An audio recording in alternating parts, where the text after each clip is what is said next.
welcome back. God bless you, and God bless America. I am your host, Steve, and this is the Liberal Letdown. Go ahead and follow me on Twitter. Follow the show Twitter at liberal_letdown. Follow my personal Twitter at GessickGoesPew. Send information. Want to talk? Hit me up on Twitter, or go ahead and send me an email, theliberalletdown@gmail.com. Today's show is all Kavanaugh. All Kavanaugh, all the time. That is what today's show is going to consist of. That is going to be, we're going to talk about all of the claims, but they're all, I mean, to an extent, and I'm gonna upset people with this show. To an extent, they're all really, really funny. They're all really, really laughable. And disagree all you want. I don't believe any of these women, personally. Now, excuse me, I'm gonna read their accounts. I'm gonna go through their accounts. Not in the gravest of detail, but I'm sure everybody has heard to an extent all of the details. But, and I think I'm going to give a different perspective for the Swetnick, whatever her name was, the third accuser, Swatnick, and go from there and see what everybody thinks. Just let me know what you think. Go ahead and send an email, or always yell at me on Twitter. Most people do. So, starting off, first story. This is Deborah Ramirez. This was the second accuser. This was the penis and face girl. She refuses to testify. She's not going to do it. She's not going to testify, but yet everybody's supposed to believe her.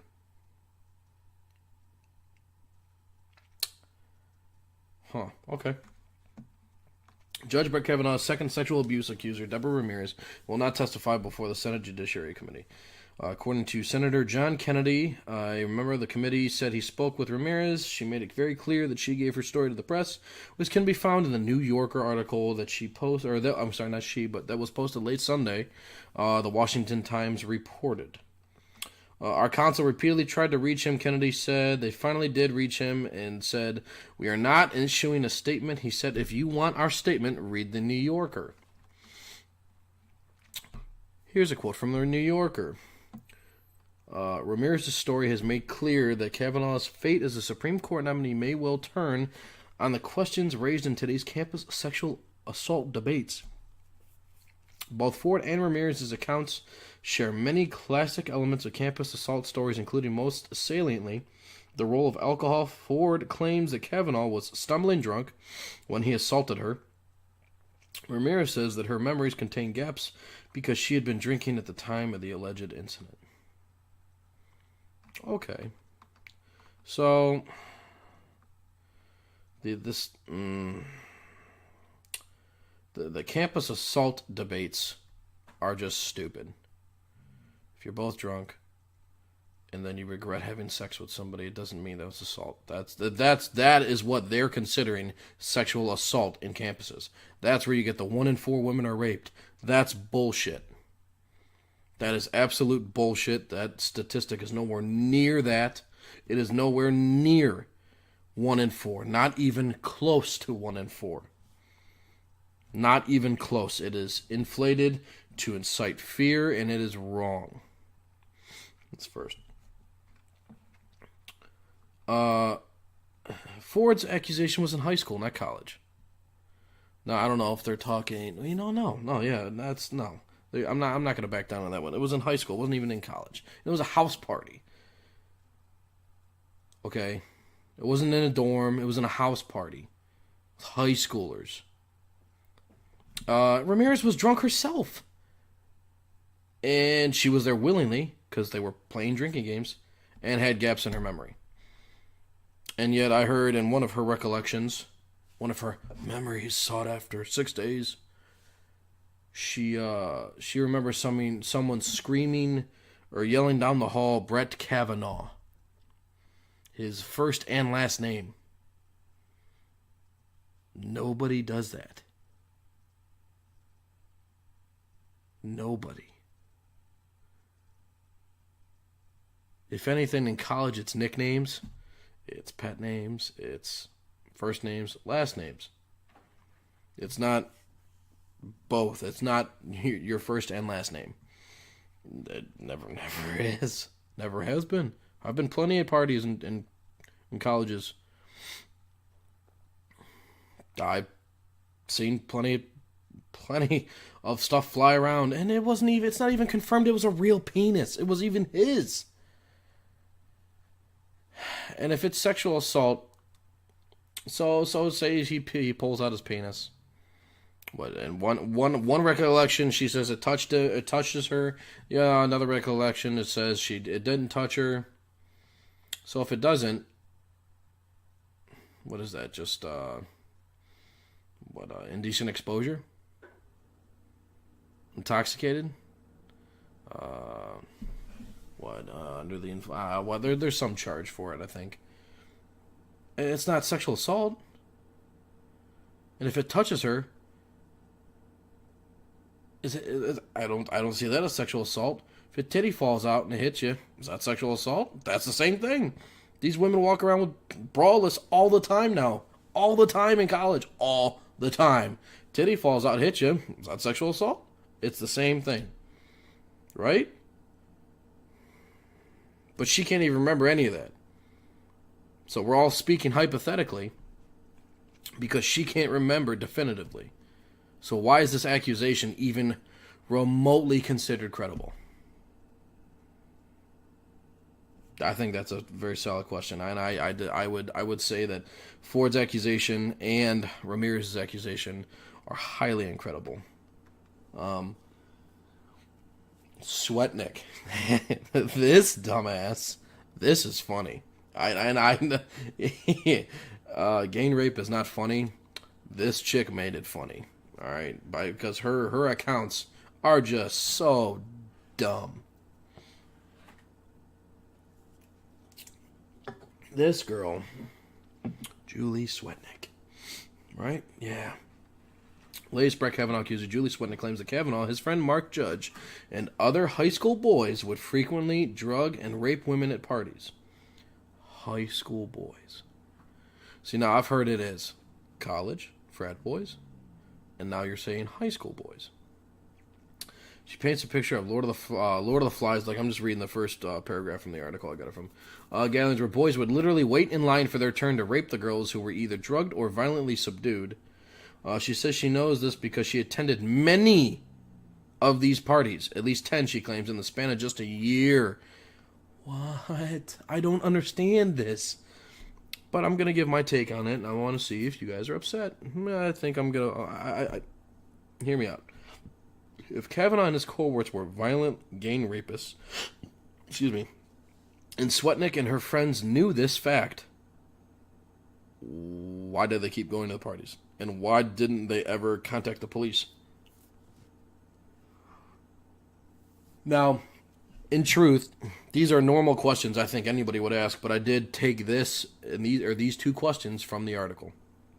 I like Matt Walsh. I want to give him credit. These questions are abundantly fair.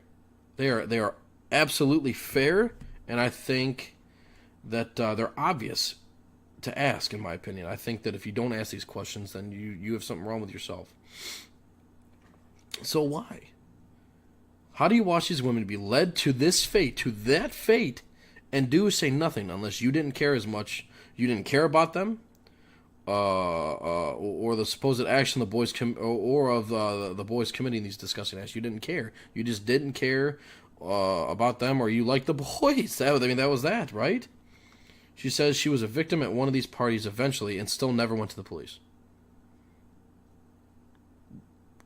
What? So she was violently gang raped. She was drugged and she couldn't fight off the boys. What? If you said you've been there to at least 10 in under a year, 10 in a year,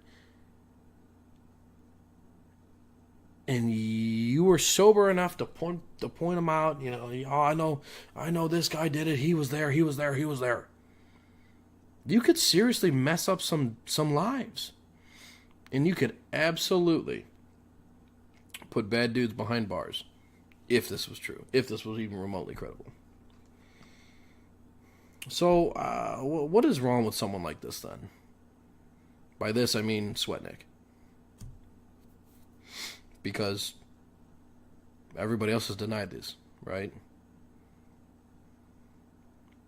How can you watch this happen to these women and then have it happen to yourself, supposedly, and say nothing?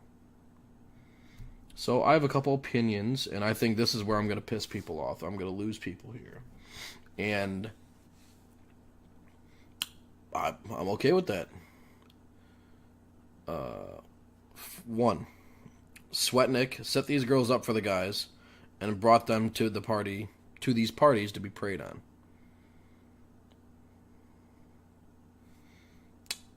I think that is a very viable accusation. I think that she was there.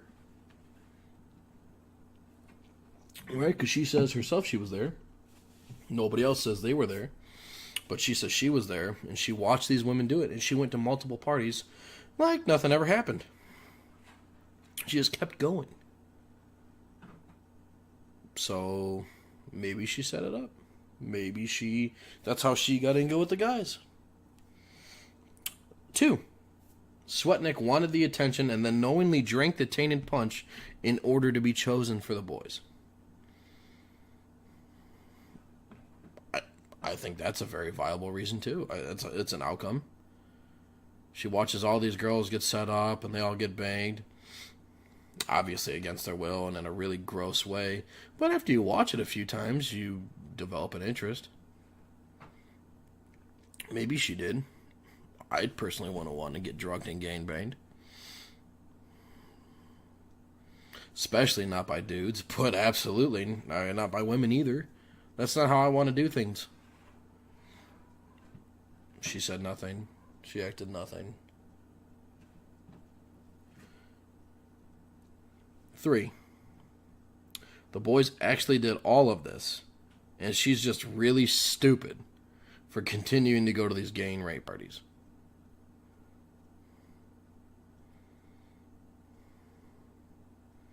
Say she's telling the truth.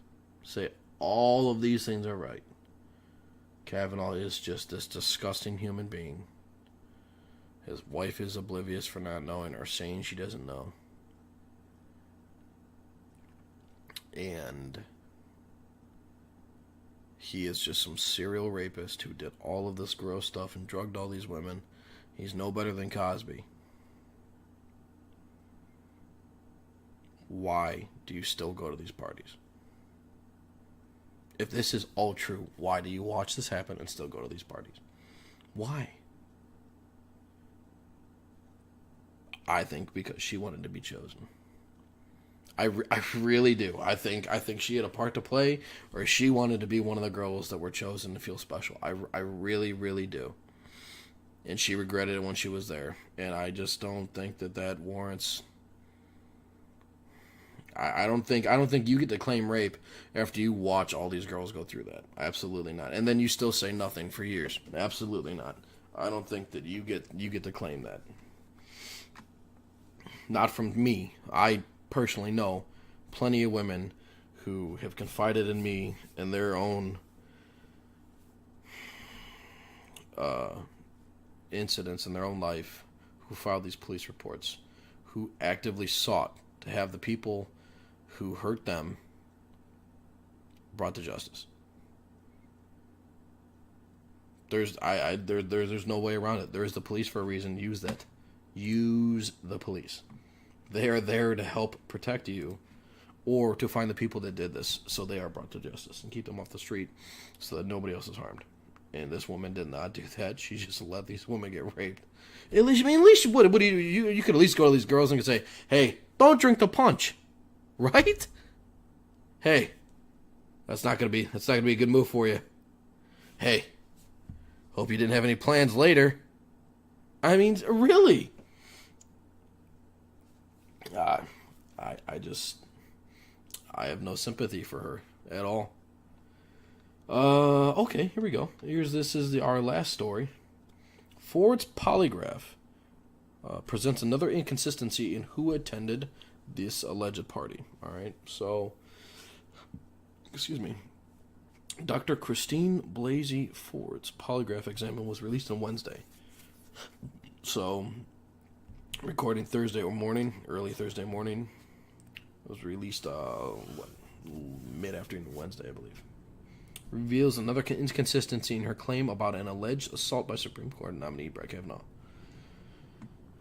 In her handwritten statement, and included in her polygraph, included in her polygraph, Ford claims that there were 4 boys and a couple of girls at the party. All right, that sounds about right. 4 boys, couple of girls, sausage fest. That's about how it goes. All right, small parties in high school. That's what I remember. Ford's claim that there were 4 boys and a couple of girls at the party contradicts Ford and her lawyers' other accounts of how many people were present. Interesting. Ford's lawyer says in an interview with CNN that there was another girl after other allegations said there wasn't. So, Kavanaugh, Mark Judge, and 2 other alleged party attendees all say they don't recall the party in question or any assault. So the lawyer says there was another girl. Interesting. Not a couple of girls. So she's missing somewhere. Because initially, it was 4 boys, and then it was 2 boys. And now it's 4 boys. And then it was, initially I heard it was just her, and then it was her and her friend, and now it's a couple of girls. So these stories are just all kind of really stirring in that pot, and I don't think that any of them are actually believable. And I really don't like saying that because I know people that are like family members that have gone through this in their life, and it is absolutely taking away from the pain that they felt. It is killing me sitting here saying that I don't believe women that claim that they've been raped or sexually assaulted, because I don't believe that they've been raped or sexually assaulted because I've sat there and held women and men, cried in my arms as they were just raped and they didn't know what to do. They didn't know who to call. They didn't know how to go about things.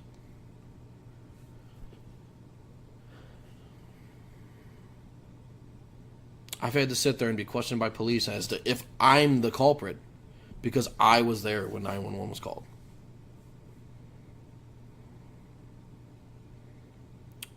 These shameful accusations are absolutely taken away from people, women and men alike, who actually have gone through sexual assault. Specifically these allegations that turned a man who I really was never high on Kavanaugh. In honesty, I really never was. I have to defend him now.